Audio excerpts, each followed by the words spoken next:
Hey guys, I got a question for you here. And when you fill your spray bottles up, what do you do with the nozzles when you take them out? Do you throw them down here in the sink? Do you lay them on the table?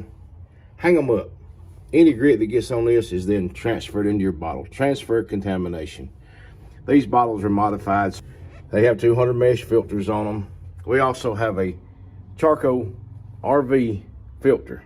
This does not filter out hard water and stuff like that. That's a chemical issue that you would have to do some other kind of stuff to resolve. Nonetheless, we keep our bottles filled every time right at 32 ounces. This is a 5 cc pump, which means every stroke from top to bottom is 5 cc's. So we take that 5 cc pump and I pump 2 pumps into each bottle. Is that the perfect ratio? It is for me. I'm a bottom loader.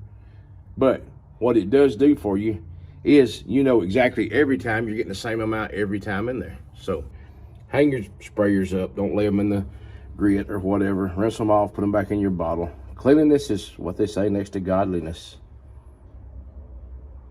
Old film bender. Say yeah.